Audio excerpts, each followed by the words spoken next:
Hello, welcome again to another episode of the Bemas channel. You're welcome. So today I'll be talking about 8 keys in having a successful marriage. 8 keys.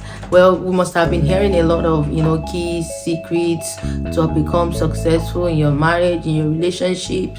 A lot of that has been going out there. Well, I've been able to sum up 8 different keys that will help us along the line. So number 1 I'll be treating today.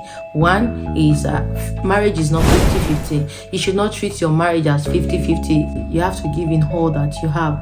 By the time you start thinking that your marriage is 50-50, there will be something that will be lagging behind. So in order to avoid that, so it's better for you to give your all so that you can be able to attend to your spouse, and in return you have your reward. Because once you start having that mentality of, I think you will pay for the rent, I will pay for this. No, you have to give it all you have. You have to be plain. You just have to be truthful to your husband or to your spouse or to your wife, anyone. So as long as you have that mindset of 100%, I'm giving all that I have to this marriage, it has to work, then it will work.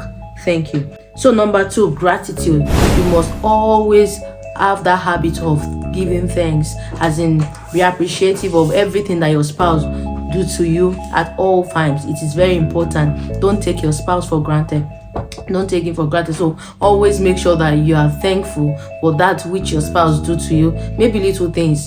Sometimes men will just go out and maybe the female seller will just sell something to them at an expensive price, and they bring it to the house, and you are the wife, you are busy saying, how much did you buy this thing? It's 5,000. Maybe your wife knows that it's supposed to be 1,000 or 500. You, this wife, don't do that. Don't say, why they are what's it buying here? No, you should not say that, like they've swapped your husband. No, you shouldn't say that. You should just appreciate the fact that he even thought of to buy something for you and bring it to the home.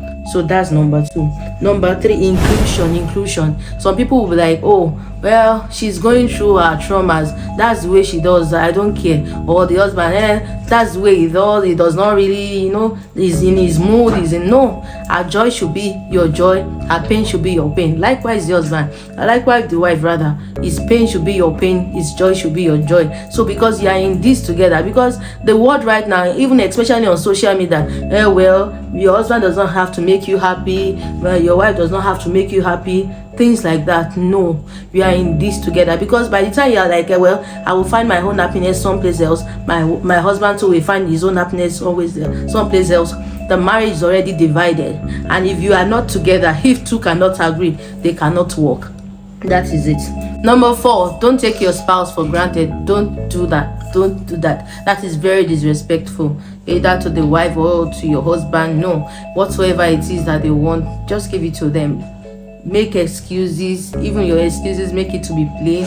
Make sure that they understand what you are going through or what you are driving at. Don't just take them for granted. Maybe this was the way that this was the way you used to talk to him while you were dating, so why are you now talking to him rudely? Because I know some people, they used to respect their husband before they got married, but now it's the other way around. They just they don't care, as long as it is Aki or it is Tolu, that doesn't matter.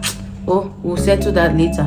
Do you understand? So number 5, avoid inflicting your bad behaviors on your husband or on your wife. Avoid it. It is very important for you to avoid that. Don't inflict any bad behavior in your marriage. Don't. If you see that maybe you lie a lot, just try and work on that lie and make sure that you stop it immediately, because it can affect your home. If you are this kind of person that gets angry a lot, work on that anger issues. Yes, work on it. Maybe you need to see a therapist. It's time for you to go and see a therapist. Don't do anything that will inflict that the other party will start feeling less of themselves, that will bring down their esteem, and will be creating low esteem for your spouse.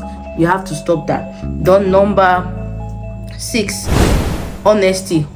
It is very important for you to be honest towards each other. You have to be honest, and you have to make sure that you are how will I put it, you are intentional.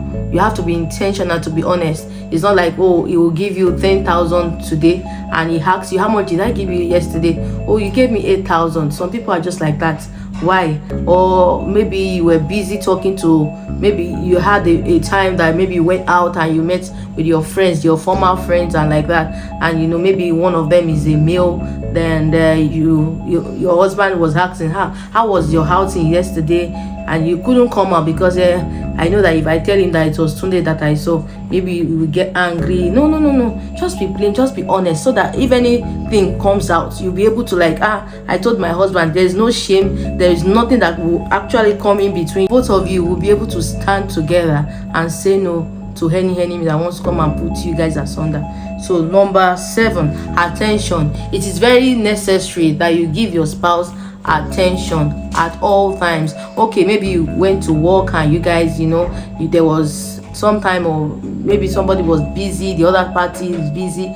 Even as busy as you can be, just try and create little time in around that your busy schedule for your spouse, so that they wouldn't feel lonely, they wouldn't feel neglected. Some people don't like it, they don't want to feel neglected in their home. So it's better you should just, one way or the other, try and speak to her or talk to him. Just say something funny, just relax your mind, the two of you. Make sure you have attention. It's very important.